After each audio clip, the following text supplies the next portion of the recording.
मनीषा सिंह और आप देख रहे हैं सी न्यूज़ के स्पेशल बुलेटिन में आपका स्वागत है। और आइए अब नजर डालते हैं इस वक्त की बड़ी खबर पर। आज सारे जनप्रतिनिधि कोरोना का डर दिखाकर अपने घरों में चैन से आराम फरमा रहे हैं। किसानों की समस्या से लेकर जनता में तमाम समस्याएं आ रही हैं, पर कोई भी नेता जनता की समस्या सुनने की जहमत नहीं उठा रहा।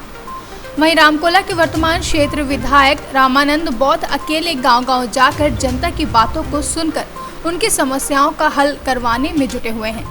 बता दें, कुशीनगर जनपद के रामकोला विधानसभा के लाला छपरा के टोला इमिलिया की खबर सी न्यूज़ ने प्रकाशित की थी कि गांव के लोगों को आने जाने में काफ़ी समस्या हो रही है। वहीं आज़ादी के बाद आज शहर से जुड़ने के लिए एक भी रास्ता नहीं बने। इस गांव के लोग बरसात में तो घर से निकलकर बाजार जाने के लिए भी तमाम कठिनाइयों का सामना करते हैं। वहीं अगर कोई बीमार हो जाता है तो सरकारी या प्राइवेट कोई एम्बुलेंस या 4 पहिए का वाहन उस गांव तक नहीं पहुंच पाता।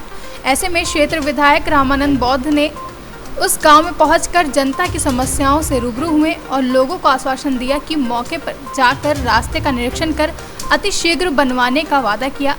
साथ ही किसानों के सूख रहे गन्नों का उचित मुआवजा दिलाए जाने की भी बात कही है। आज कुशीनगर जनपद के लिए रामकोला विकासखंड के अंतर्गत हमारे क्षेत्रीय विधायक जी यहाँ आए हैं और घूम के गन्ने का सर्वे और इस रोड का सर्वे कर रहे हैं कि वास्तव में यहाँ के लोग कैसे हैं और कैसा है। तो आइए हम इसकी जानकारी लेने के लिए माननीय विधायक जी आए हुए हैं, तो हम विधायक जी से जानकारी लेते हैं और पूछते हैं कि ये जो सड़क है ये कब तक सही हो जाएंगी और ये जो गन्ना है इसके लिए आप विधानसभा में आवाज़ किसानों का कैसे बुलंद करेंगे। आइए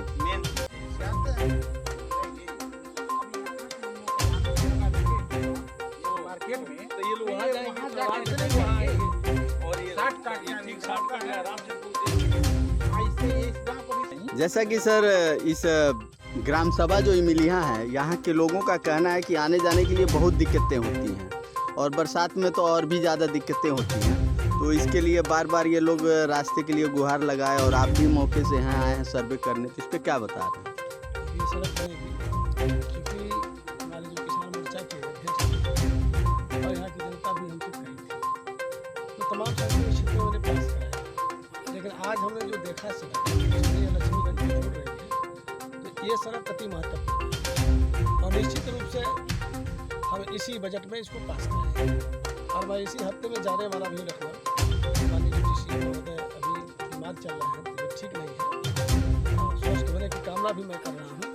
और जो भी बाहर निकलते हैं तो इसकी महत्ता को बता करके हम सड़क स्वीकृति कराएंगे और अविलंब इस सड़क को अपने ही रीडिंग में बनवा देंगे और जनता को सुनेंगे। और एक चीज़ और था सर, जो आए दिन जो घटनाएं हो रही हैं उसमें पीड़ित प्रशासन के पास, पुलिस के पास जा रहा है, लेकिन पुलिस कोई कार्रवाई नहीं कर रही है और हिल्ला हवाली कर रही है। देखिए, उत्तर प्रदेश की पुलिस निरंकुश हो चुकी है। इतना ही नहीं, जो जिले चला रहे हैं, जिले के प्रशासनिक अफसर हैं, वो सभी लोग निरंकुश हो चुके हैं। कहीं न कहीं माननीय मुख्यमंत्री जी की एक कमी है कि अधिकारियों को पूरी छूट दे रखे हैं। वो अधिकारी जो कर रहे हैं वही सरकार मान रही है। और घटनाएं तो मुझे लगता है 1952 से आज तक इतनी घटना किसी सरकार में नहीं हुई थी जो इस सरकार में हुई। कोई बेटी, कोई बहन, कोई माता सुरक्षित नहीं है, जबकि सरकार पहले ही आने के पहले नारा देती कि हम बेटी बचाओ बेटी पढ़ाओ का नारा दे करके आ रहे हैं और बेटियों का मैं सम्मान करूंगा, बेटियों को पढ़ाऊंगा, बेटियों को आदरपूर्वक नौकरियों में ले जाऊंगा। लेकिन ये सारे के सारे आदरणीय मोदी जी और योगी जी के ये घोषणा टोटल खोखला निकला। आज पूरा प्रदेश तबाह है, पूरा देश तबाह है और जनता को कहीं न्याय मिलने की उम्मीद नहीं है। लेकिन मुझे जब जनता बता रही है तो आंदोलन का रास्ता अख्तियार करके मैं जनता को न्याय दिलाने का प्रयास कर रहा हूँ। और कहीं भी कोई पीड़ित अगर मेरे पास आता है तो उसकी दर्द, उसकी वेदना अपना मान करके मैं उसका सहयोग करता हूँ, चाहे कप्तान से कहना पड़े और चाहे DIG IG से कहना पड़े या चाहे सीधे प्रमुख सचिव गृह से कहना पड़े, वो मैं कहता हूँ और न्याय मिलता हूँ। किसानों का तमाम गन्ना सूख गया, लेकिन आज का जो सरकार है कोई भी घोषणा नहीं कर रही है, इस पर क्या कहेंगे आप? देखिए, हम आपको बधाई भी देना चाहते हैं। आपने जो आपने प्रकाश डाला है वह निश्चित रूप से हमारी और हम सभी किसानों की वेदना है। अभी मुख्यमंत्री के 7 तारीख को VC थी। मुख्यमंत्री ने सवाल किया, हमारे विधायक जी आप अपने क्षेत्र की बात बताएं, तो सबसे पहले मैं गन्ना पर ही उनको बताया और उनका ध्यान आकर्षण भी कराया। और मैं कहा भी कि महाराज जी, मेरा क्षेत्र 2 चीनी मिलों का क्षेत्र है वर्तमान समय में। कभी 4 चीनी मिलें हुआ करती थी, लेकिन 2 चीनी मिलों का क्षेत्र वर्तमान समय में है। और किसानों के खेत के गन्ना सब सूख रहे हैं। दोनों चीनी मिलाकर के लगभग 500 एकड़ गन्ना सूख गया है और सूखने की गति जारी है।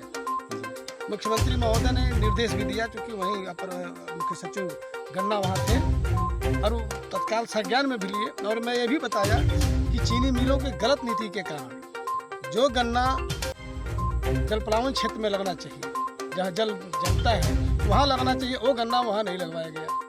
और जो ऊंचे क्षेत्र में लगवाना चाहिए उसको वहाँ नहीं लगवाया गया। दोनों में अंतर कर दिया गया। नतीजा ये हुआ कि मिल अपने मुनाफे के लिए सारे किसानों को बलि चढ़ाई। अब आज किसान हताहत है और अतिमर्माहत है, और इसके लिए मैं कोई कदम उठा सकता हूँ, इसे नहीं हटूंगा। मुख्यमंत्री के संज्ञान में मैं डाल चुका हूँ, मीडिया में भी आया था, और इसकी लड़ाई में लड़ूंगा। और हमारे किसान मोर्चा के जो जिलाध्यक्ष हैं, प्रदेश अध्यक्ष भी हैं आदरणीय रामचंद्र सिंह राष्ट्रीय अध्यक्ष हैं, तो वो भी मेरे साथ हैं। और ये हमेशा किसानों की लड़ाई लड़ते हैं, और उनके साथ में चलने का भी प्रयास कर रहा हूँ। और लड़ करके मैं उचित मुआवजा दिलाने का काम करूँगा जहाँ तक प्रयास होता है। इस पे आपने काफ़ी लड़ाई लड़ा है और चर्चा में भी हैं, इस पे क्या बताएंगे आप? देखिए, बता रहे हैं, 8 सितंबर 2020 को मैं किसानों को लेकर के गन्ने का गट्ठर बना करके तहसील कप्तानगंज में माननीय मुख्यमंत्री जी को आईना दिखाया था कि हमारे कुशीनगर में किसानों की क्या दशा दुर्दशा है। सरकार कहती है हम किसानों के आय दोगुनी कर देंगे, लेकिन मुझे नहीं लग रहा है कि आय दोगुनी होने वाली है। किसान की देखिए, गन्ना की फसल सूख गया है। लगातार मैं मुआवजा के लिए मांग कर रहा हूँ, लेकिन सरकार के कान तक नहीं पहुँच रहा है। देश की रीढ़ की हड्डी कहे जाने वाला किसान जिस दिन जाग गया, प्रदेश नहीं देश की सरकार को उखाड़ के फेंकने का कार्य करेगा। मैं बीजेपी सरकार को बताना चाहता हूं, माननीय मोदी जी को बताना चाहता हूं, माननीय योगी जी को बताना चाहता हूं, लगातार मेरे द्वारा लक्ष्मीगंज चीनी मिल को चलवाने के लिए आवाज उठाया गया है।